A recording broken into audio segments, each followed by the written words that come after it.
सर्व मंगल मंगल्ये शिवे सर्वार्थ साधिके शरणे त्र्यंबके गौरी नारायणी नमोस्तुते। शरणागत दीनार्थ परित्राण परायणे सर्वस्यार्ति हरे देवी नारायणी नमोस्तुते। रोगान शेषान वहंसि तुष्टा रुष्टा तु कामान सकलान अभीष्टान त्वमाश्रितानां न विपन्नराणां त्वमाश्रिता ह्या शयतां प्रयान्ति। ये तीनों श्लोक मैंने सब श्लोकी दुर्गा के पढ़े हैं। आप सभी को नवमी की बहुत बहुत बधाई, शुभकामनाएं। और ये 3 श्लोक क्यों पढ़े हैं? वैसे तो आचार्य को मैंने बिठाया है अपने साथ और ये इस पर विशेष प्रकाश डालेंगे, लेकिन आप एक चीज जानिए कि दुर्गा सप्तशती जब आप उठाएंगे तो उसके बिल्कुल अंत में, बाकी सारी चीजें छोड़ दीजिए, बिल्कुल अंत में करीबन 25-30 मंत्र दिए हुए हैं और वो किसी के स्वार्थ के लिए नहीं है, किसी के लोभ के लिए नहीं है। वो मंत्र किसके लिए हैं? जैसे कोई मंत्र है विश्व शांति के लिए, कोई मंत्र है रोगों से मुक्ति के लिए, और उसमें सामूहिक कल्याण, व्यक्तिगत कल्याण का कोई मंत्र नहीं है। अभी भी जो मैंने पढ़ा वो सब श्लोकी दुर्गा के 3 श्लोक हैं। इसमें से रोगान शेषान, रोग शोक से मुक्त करता है, और सर्वस्यार्ति हरे देवी नारायणी नमोस्तुते, सबका कल्याण, सबका। ये जो मोदी जी वाला लाए हैं ना, सबका साथ सबका विकास, ये कहीं से नहीं लाए हैं, क्योंकि दुर्गा पूजा में ये भी रहते हैं 9 दिनों तक हम ही लोगों की तरह। और मैं थोड़ा सा कह सकता हूँ कि मेरी ही तरह पानी पी के मात्र रहते हैं, लेकिन खैर अपनी पीठ खुजाने का मौका छोड़ना नहीं चाहिए। लेकिन ये जरूर दुर्गा सप्तशती से ही लाए हैं सबका साथ सबका विकास, सबका प्रयास और सबका उपवास। आज उपवास का पारण होगा और पारण के बाद अभी हम लोगों को देर इसलिए हुई है क्योंकि आज कन्या को खिलाया जाता है। हाँ हाँ हाँ हाँ, अभी कुछ लोग आएंगे। 9 दिन कन्या को पूजने वाले इस देश में तमाम चीजें तो होती रहती हैं, ये सब होता है, आएंगे रहने दीजिए। लेकिन अभी कन्या पूजन हुआ, हवन हुआ, हवन से हमने बहुत सारा प्रदूषण फैला दिया है। वो भी कुछ राक्षस आ जाएंगे कि हवन कर दिया, प्रदूषण फैला दिया, लकड़ी काट दी, फलाना चिलाना। लेकिन मैं ये बातें बार बार इसलिए कह रहा हूं कि अपने धर्म पर गर्व कीजिए। कितना माइन्यूट, कितना सूक्ष्म हमारे पुरखों ने सोचा था सबके कल्याण के लिए। आप जब नारेबाजी करते हैं तो सर तन से जुदा नहीं करते हैं। आप क्या नारेबाजी करेंगे? एक हिंदू क्या नारेबाजी करेगा? धर्म की जय हो, अधर्म का नाश हो, विश्व का कल्याण हो, मेरा कल्याण नहीं हो, मेरे देश का कल्याण नहीं हो, मेरे उम्मा का कल्याण नहीं हो, विश्व का कल्याण हो, प्राणियों में सद्भावना हो, केवल मनुष्यों में नहीं हो। और किसी एक दिन हम लाखों बेजुबानों को काट के अल्लाह अकबर के साथ नारे नहीं लगाएंगे। हाँ हाँ, बली वाला आइएगा आइएगा, बताएंगे, उस पर भी बात होगी। मुझे पता है ये सारे, क्योंकि मैं ये जो तमाम, आज तो खैर मैं वैसे भी बहुत सौम्य भाषा में बात करूंगा। ये 9 दिन हम लोग बहुत सौम्य भाषा में बात करते हैं, लेकिन ये जो चटक चंपकों के तर्क हैं, मैं उनके मक्का में पढ़ के आया हूँ, जवाहरलाल नेहरू विश्वविद्यालय। तो मुझे सारे तर्क पता है, कितने घटिया गलीच किस्म के तर्क दिए जाएंगे। लेकिन आप सोचिए, प्राणियों में सद्भावना हो, उसमें मानव मात्र नहीं है सर, 84 लाख योनियां हैं, और विश्व का कल्याण। हर हर महादेव, जय मां भगवती। आचार्य, ये सब कुछ मैंने बताया, लेकिन गरबा में जो कुछ हो रहा है, इच्छा तो यही होती है कि अगर एक दिन के लिए थोड़ी तानाशाही मिले और एक बढ़िया लठ मिले तो बिना किसी लैंगिक भेदभाव के लौंडों के लौंडियों के पश्च भाग पर बजाया जाए जमकर। ये गरबा के नाम पर जो हो रहा है, आपके पटना में भी हो रहा है, हमारे दरभंगा में भी हो रहा है, सिवान में भी हो रहा है, कहीं भी हो रहा है। मिथिलांचल वाले झिझिया भूल के गरबा कर रहे हैं, तो एक अब तरफ वो भी देखिए हो रहा है। इसमें इसमें देखिए, इसमें एक बड़ा दोष पलायन का भी होता है। तो अब बाकी ऐसे मुद्दों पर शायद लोगों ने बात नहीं की होगी। होता क्या है कि पलायन का जो प्रभाव बताया जाता है जब समाज शास्त्र में, तो पलायन का प्रभाव ये भी बताया जाता है कि स्थानीय जो संस्कृति होती है वो नष्ट होती जाती है, मिटती जाती है, और दूसरे जगह की संस्कृति जो होती है वो हावी होती जाती है, क्योंकि व्यक्ति जहाँ पलायन करके गया होता है वहाँ की संस्कृति को थोड़ी मात्रा में अपनाना शुरू कर देता है। तो आप जो देख रहे हैं कि झिझिया गायब हो गया बिल्कुल, और उसकी जगह जो है वो गरबा और डांडिया ने ले ली है। तो डांडिया जो जगह ले लेता है, वो बिल्कुल बिहार का उल्टा हो जाता है, क्योंकि बिहार में अगर आप देखिएगा तो दो लकड़ी के टुकड़ों को आपस में लेकर के इस तरह अगर आप खटाखट बजाते हैं तो तुरंत आपको टोका जाएगा, क्योंकि मान्यता होती है कि इससे घर में झगड़ा होता है, कलेश होता है, और दो डंडियों को लेकर के आपस में ऐसे खटाखट खटाखट नहीं बजाना चाहिए। तो उसके बावजूद आप अभी देखेंगे कि सब लोग डांडिया खेलते हुए आपको नजर आएंगे। आप पूछेंगे तो आपको, जितनी माताओं बहनों से पूछेंगे तो आपको पता चल जाएगा कि हाँ, ऐसा कहा जाता था। अभी वो अपनी बेटी को नहीं कह पा रही हैं, क्योंकि सेकुलर लिबरल और प्रगतिशील हो गई है ना, तो कैसे बोलेंगी, तो इसलिए वो नहीं बोल पा रही है। तो मैं ये उन्हें जो मैं परिवर्तन उन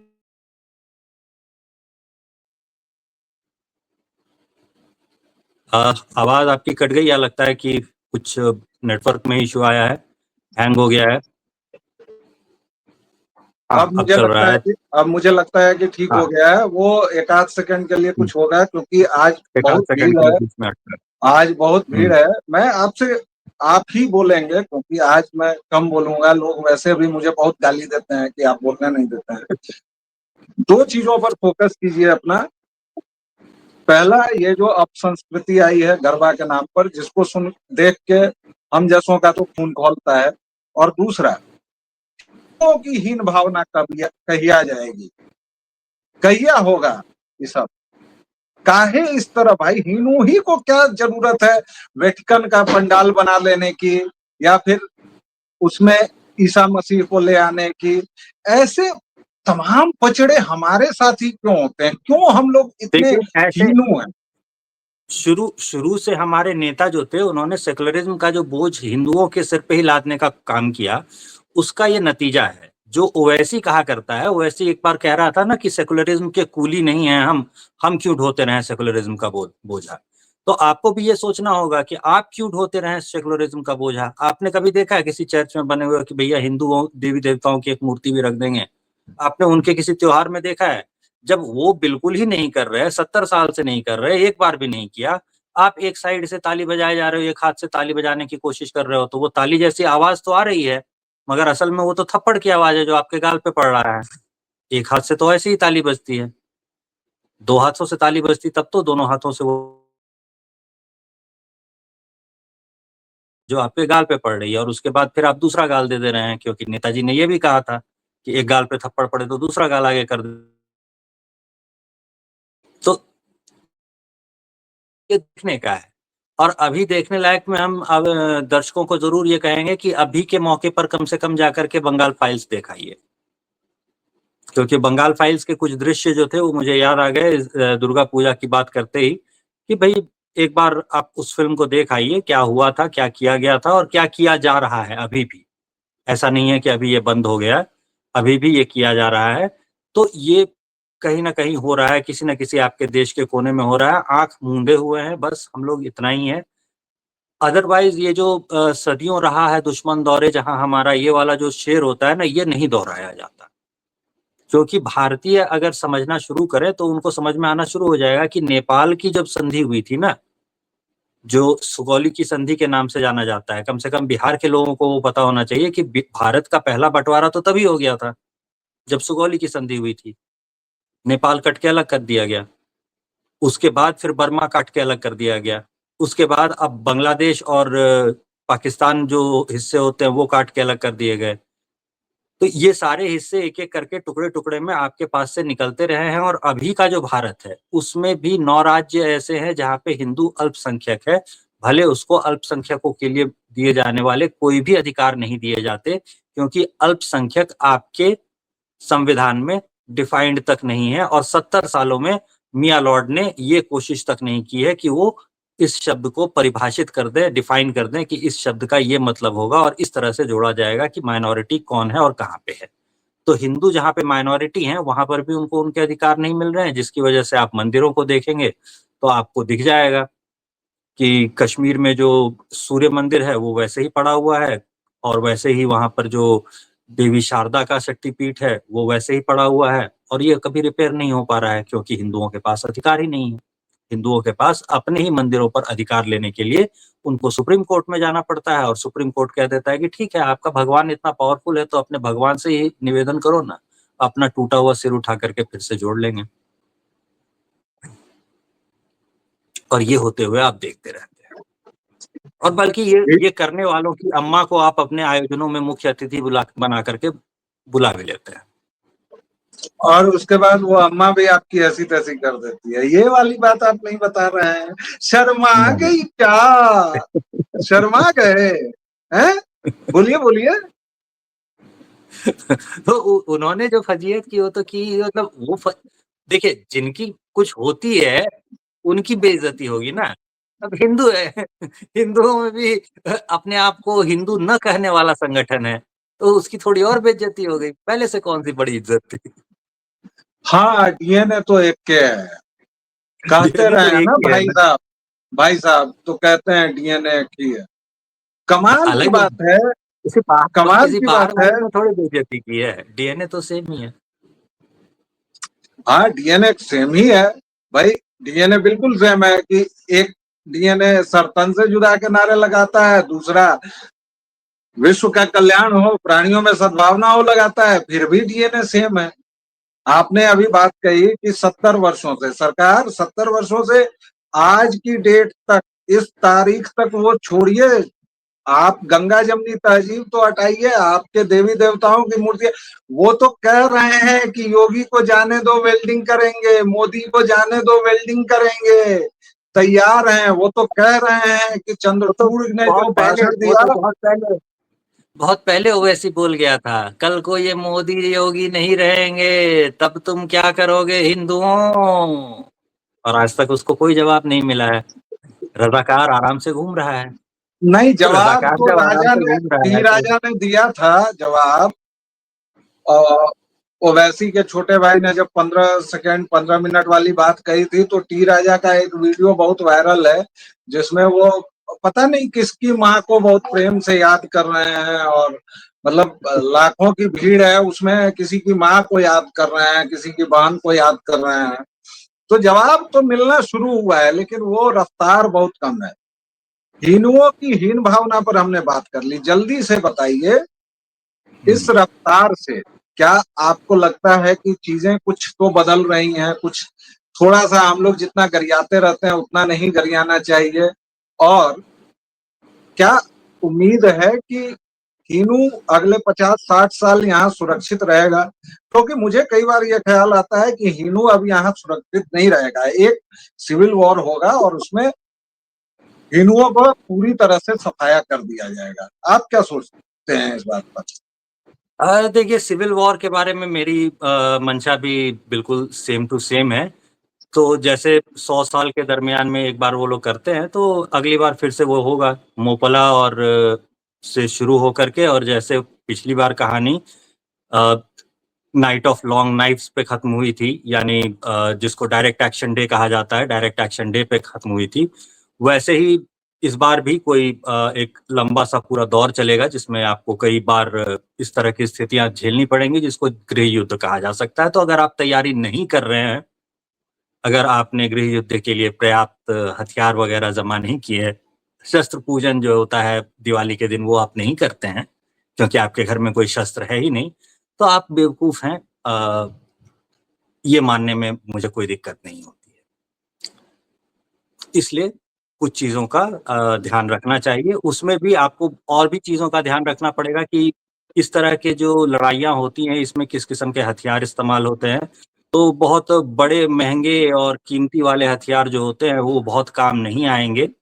गुलेल, धनुष, तलवार, ऐसे जो शस्त्र होते हैं जो देवी के आप पास भी देखिए, आपको आप दिखते हैं वो आप नजर आएंगे। आप आप मोहनदास करमचंद गांधी के देश में ये आदमी हिंसावाद फैला रहा है, इसके खिलाफ मैं अंट शंट करूंगा। जो लोग अंट शंट का मतलब नहीं समझ पा रहे हैं वो जरा रेणु का मैला आंचल पढ़ लें। और ये हिंसावाद ठीक बात नहीं है, इसके खिलाफ तो मैं अंट शंट करूंगा। हालांकि कर ही रहा हूं, लगभग 9 दिनों से उपवास चल ही रहा है। लेकिन दर्शकों श्रोताओं, देखिए, घर में बहुत सारी चीजों की जरूरत पड़ती है। समय समय पर आचार्य एक आध चीज का प्रचार भी करते रहते हैं। अब नारियल कहीं से आप कटवा के लाएं, उसके लिए आपके घर में कत्ता रहना जरूरी है।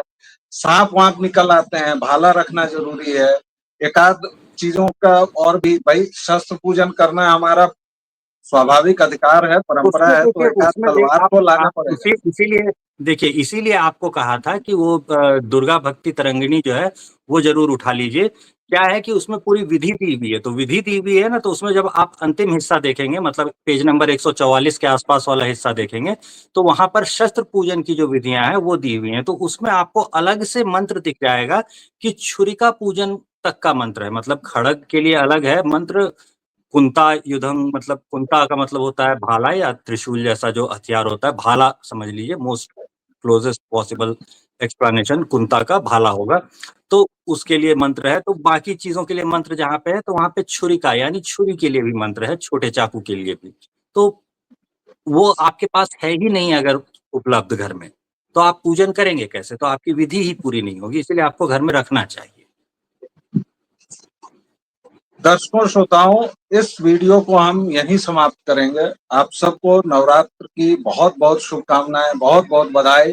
कल दशहरे का आनंद लीजिए, रावण वध का आनंद लीजिए, अपने अंदर के रावण को मारिए और अपने धर्म पर दृढ़ होइए और अपने धर्म पर विचार कीजिए कि आपका धर्म कितना महान है। एकमात्र धर्म है पूरे विश्व का। विश्व में और कोई धर्म नहीं है। सारे पॉलिटिकल थॉट्स हैं, चाहे वो इस्लाम हो, जुडाइज्म हो, क्रिश्चियनिटी हो, मार्क्सिज्म हो, अगर धर्म है तो वो सनातन है। और इसकी एकाध शाखाएं जो निकली हैं, बुद्धिज्म है या जैनिज्म है या चारवाक है या फिर लिंगायत हैं, ये तमाम लोग जो हैं, यही धर्म है। और आप कम से कम अपने आसपास देखिए, आपको वैसी आंटियों से दूर रहना है जो अपनी बेटी के 16 साल होने पर उनको सेक्स टॉयज लेने की सलाह देती हैं या सोचती हैं और उसको गौरवान्वित ढंग से करती हैं। वैसी आंटी से भी दूर रहने की जरूरत है जो बच्चा जनने की मशीन है और अपने बेटे का नाम तैमूर रखती है। वैसी आंटियों और अंकल से भी दूर रहना है जो कहते हैं कि तुम छम्पदाइक हो गए हो। छम्पदाइक बनना आपके अस्तित्व के लिए बहुत जरूरी है। अपनी शिखा पर, अपने तिलक पर, अपने धोती पर, अपने तमाम बाह्य आचारों पर भी गर्व करें। आंतरिक तौर पर हम लोग जो होंगे सो होंगे, लेकिन अब बाह्य आचरण को भी सामने लाना जरूरी है। जिस तरह वो टोपी पहनकर इतराते हैं, आप भी टीका या त्रिपुंड लगाकर इतराइए, वरना ये तबाही ऐसी होगी जिसको आप रोक नहीं पाएंगे। 1946 तक लाहौर के और पेशावर के हिंदुओं को लग रहा था कि अरे इतना पैसा है हमारे पास। आज जाकर देखिए हवेलियों में क्या हो रहा है, मंदिरों में क्या हो रहा है। इसलिए सावधान रहिए। योगी जीवा कह दिए हैं, बटोगे तो कटोगे। मोदी जीवा कह दिए हैं, एक रहोगे नेक रहोगे। इन्हीं के साथ अभी दीजिए आज्ञा। एक छोटे से विराम के बाद फिर हाजिर होंगे। आप लोग व्यालोक वाणी पर अपना स्नेह और प्रेम जिस तरह बरसा रहे हैं, प्लीज बरसाइए।